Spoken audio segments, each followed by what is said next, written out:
এই ইসমে আজমটি সব সময় শিখে রাখবেন।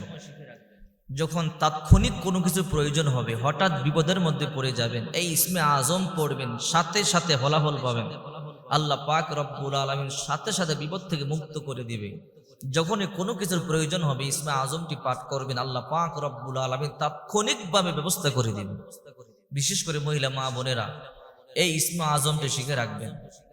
যখন কিছুর প্রয়োজন হবে ইসমে আজমটি চক্ষু বন্ধ করে পড়বেন, ইনশাআল্লাহ বিশ্বাসের সাথে পড়তে পারলে চোখ খোলার আগেই আল্লাহ তাআলা আপনার প্রয়োজন মিটাই দিবে।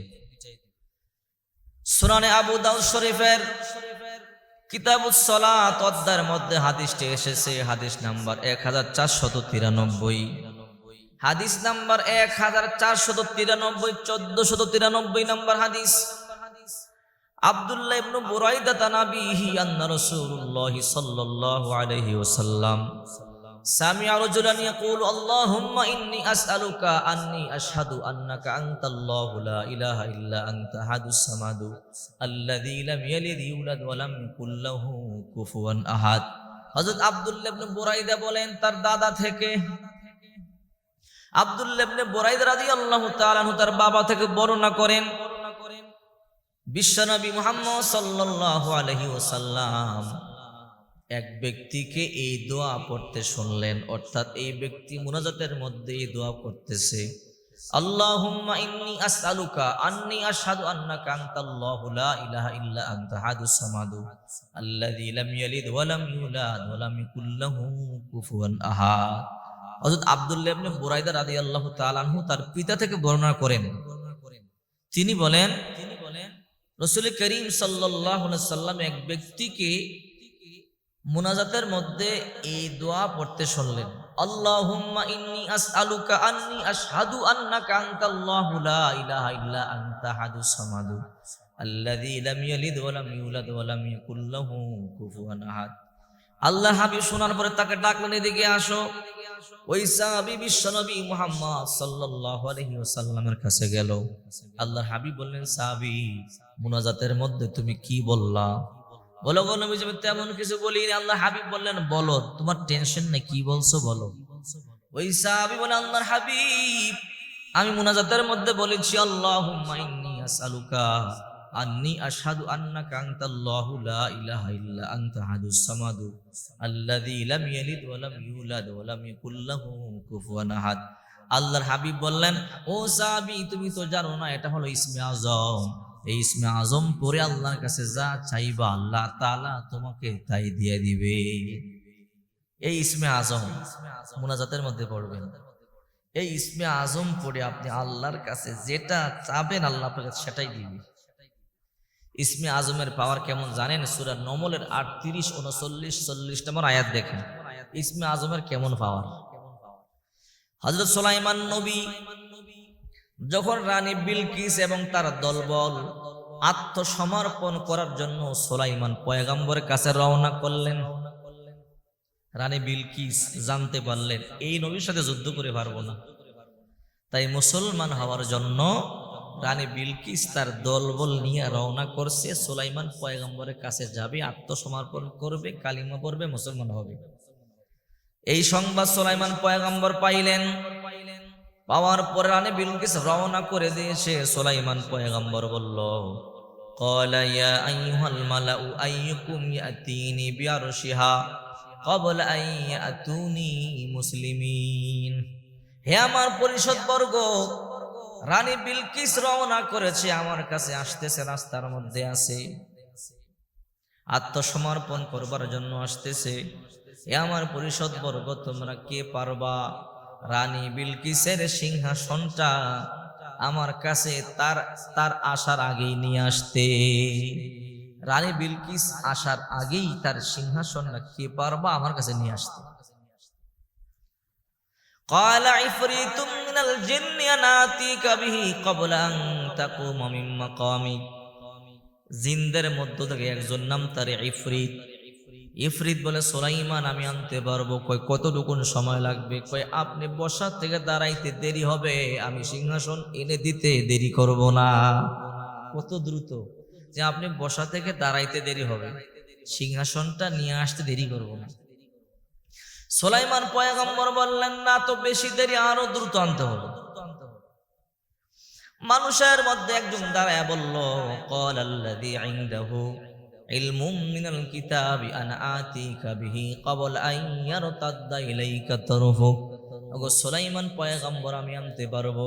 কতটুকু সময় লাগবে? আপনি চোখের পলক ফেলতে দেরি হবে, আনতে দেরি করব না।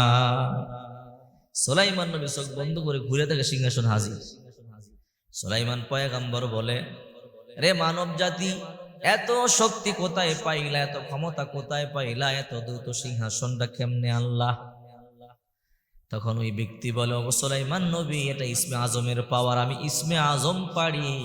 ইসমে আজমের কারণে আমাকে আল্লাহ তাআলা এত শক্তি দান করেছে।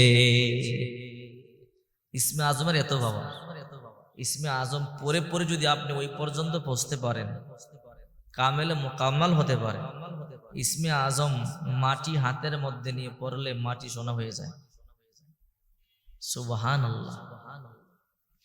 এই জন্য আব্দুল্লাহ ইবনে বুরাইদা তার পিতা থেকে বর্ণনা করেন, আমি আমার পিতা থেকে শুনেছি, বিশ্বনবী মুহাম্মদ সাল্লাল্লাহু আলাইহি ওয়াসাল্লাম শুনেছেন, এক ব্যক্তি মুনাজাতের মধ্যে পড়তেছেন এই দোয়া, এটা হলো ইসমে আজম। মনে রাখবেন, আল্লাহুম্মা ইন্নী আসআলুকা, আবার বলছি, আল্লাহুম্মা ইন্নী আসআলুকা আন্নী আশহাদু আন্নাকা আনতাল্লাহু লা ইলাহা ইল্লা আনতা আহাদুস সামাদু আল্লাযী লাম ইয়ালিদ ইউলাদ ওয়া লাম ইয়াকুল লাহু কুফুয়ান আহাদ। সুলাইমান নবী এত বড় নবী, এরপরও সুলাইমান নবী কই কে সিংহাসনটা আইনা দিতে পারবো? সুবহানাল্লাহ। সুলাইমান নবী কত বড় নবী শুনলে অবাক হবেন। সুলাইমান পয়গম্বর সিংহাসন নিয়ে উঠতেছেন। দূরে যাবেন, সুলাইমান পয়গম্বর জমিন থেকে 8 মাইল উপরে। সুলাইমান পয়গম্বর তার সৈন্যদেরকে নিয়ে চলতেছেন। হঠাৎ করে সুলাইমান পয়গম্বর বিশাল বড় একটা পাহাড়ি এলাকার মধ্যে গেলেন, পিপিলিকাদের উপত্যকায় গেলেন। সুলাইমান পয়গম্বর তখন সিংহাসনকে বললেন, ও সিংহাসন, নাম, এখানে একটু অবতরণ করব। সুলাইমান পয়গম্বরের এই নামা দেখা পিপিলিকাদের রানী ছিল। পিপিলিকাদের রানী বলে, ইয়া আইয়ুহান নামলু দুখুলু মাসাকিনাকুম লা ইয়াহতিমান্নাকুম সুলাইমান ওয়া জুনুদুহু ওয়া হুম লা ইয়াশউরুন। পিপিলিকাদের রানী বলে, হে পিপিলিকার দল, তোমরা তাড়াতাড়ি গৃহে গর্তে প্রবেশ করো, নতুবা সুলাইমান এবং তার দলবল তোমাদেরকে পিষ্ট করে ফেলবে। অথচ 8 মাইল উপরে সুলাইমান নবী তার সিংহাসন দেখে পিপিলিকার রানী এই সংকেত দিলেন। আর এই কথাটা 8 মাইল দূরে থেকে সুলাইমান নবী শুনে ফেললেন। শুনে হেসে দিলেন, ফাতাবাসসামা দাহিকাম মিন কাওলিহা ওয়া ক্বালা রাব্বি আউজি'নি আন আশকুরা নি'মাতাকা আল্লাতী আন'আমতা আলাইয়া ওয়া আলা ওয়ালিদাইয়া ওয়া আন আ'মালা সলিহা। সুলাইমান পয়গম্বর 8 মাইল উপরে থেকে শুনলেন, শুকর আদায় করলেন, আর বললেন, আল্লাহ তোমার শুকর, তুমি যে আমাকে নিয়ামত দান করেছো। এরপরে পিতা মাতার পক্ষ থেকে শুকর আদায় করলেন। এরপরে বললেন, আল্লাহ আপনি আমাকে নেক কাজ করবার তৌফিক দেন, নেক লোকদের অন্তর্ভুক্ত করে নেন। এত বড় নবী সুলাইমান পিপিলিকার ভাষা পর্যন্ত জানতো এবং সিংহাসন নিয়ে আকাশ দিয়ে উঠতে পারত। বা সুলাইমা দাদে মুলকু সরওয়ারি শুধুমতে খাতে মাসে দাওয়া পরি। সুলাইমান নবী সিংহাসন নিয়ে আকাশে উঠতে পারতেন। এত বড় নবী বলল, আমার সৈন্যবাহিনী ও আমার মন্ত্রী পরিষদ বর্গ, তোমরা কে পারবা রানী বিলকিস আমার কাছে আসার আগে তার সিংহাসন এনে দিতে? সুলাইমান নবী ক্ষমতা থাকার পরও বললেন, কে পারবা? চিন্তা করে দেখেন, ইসমে আজম যে ব্যক্তি জানতো, সে বলে, ও সুলাইমান, আপনি টেনশন করবেন না, চিন্তা করবেন না, আপনার চোখের পলক পড়তে দেরি হবে, সিংহাসন আপনার কাছে আসতে দেরি হবে না। এই জন্য বিশেষ করে যখন হঠাৎ বিপদে পড়ে যাবেন, হঠাৎ দুশ্চিন্তায় পড়ে যাবেন, হঠাৎ টেনশনে পড়ে যাবেন, তখন এই দোয়া পড়বেন, অথবা হঠাৎ কোনো কিছুর প্রয়োজন হবে, কারো কাছে সাহায্য পাচ্ছেন না, টাকার প্রয়োজন সাহায্য পাচ্ছেন না, পয়সার প্রয়োজন সাহায্য পাচ্ছেন না, তখনই দোয়া পড়বেন। এই দোয়া পড়বেন, আল্লাহুম্মা ইন্নী আসআলুকা আন্নী আশহাদু আন্নাকা আনতাল্লাহু লা ইলাহা ইল্লা আনতা আহাদুস সামাদু আল্লাযী লাম ইয়ালিদ ওয়া লাম ইউলাদ ওয়া লাম ইয়াকুল লাহু কুফুয়ান আহাদ। যখনই আপনি পড়বেন মুহূর্তের মধ্যেই আল্লাহ তাআলা গায়বী সাহায্য করবে, মুহূর্তের মধ্যে গায়বী সাহায্য করবে।